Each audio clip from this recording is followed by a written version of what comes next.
ویجی مانځه کې ګرمي و داسې چل مې کړو په مانځه کې ویلې مولا را منډې کړو دا لستونی راته راکوز چې خدایم بې خو باسه تر اوسه په مانځه نه پوهېږي دا ځایونه بنډبنډول خو حرام دي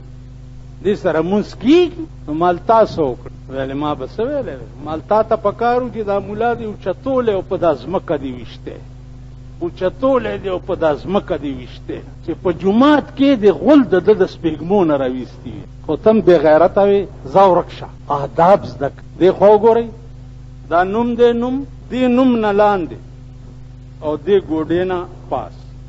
دا دومره ځای چې پټ وي د سړي دې سره مونځ کېږي ټیک ده سینه یې بربنډوي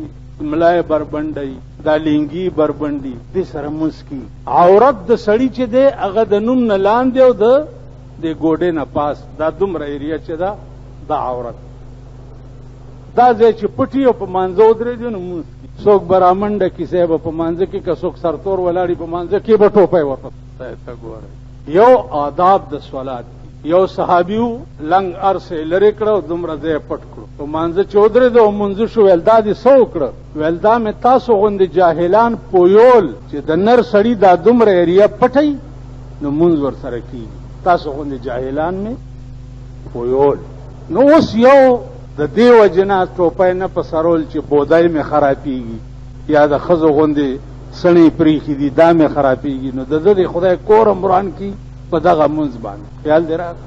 یو دا چې اتفاقي راغی او ټوپی نشته سرتور سرې بس ودرېږه پرتوګ دې دومره ښکته دی چې دا ګیټۍ پکې پټي رسول الله صلی الله علیه وسلم فرمایي چې د چا چې دا ګیټۍ بربنډي وي پټي وي نو لا ينظر الله الیهم یوم القیامه الله به د قیامت په ورځ دې سړي ته د رحمت په نظر نه ګوري او دا ګیټۍ پټي خلک مانځه کې आवाज وکړي چې بډې وهي ګیټۍ پټ ښکارا کوي نه مانځه دپاره نه دی هر وخت به د نر سړي دا ګیټۍ بربنډي تپوس شو د پیغمبر نه چې جی دې کې څه چل دی وی دا علامه د غرور ده د کافرو لباس بچو نو هغې به داسې لنګ والی چې ورپسې به راښکلی کېدو او د مسلمان لباس به داسې چې دا ګیټۍ به ښکاروي نو زما عزیزانو آداب د صلات آداب د اسلام دا خو هر چا باندې زده کول پکار دي لیکن تر اوسه پورې دا قوم پوه نه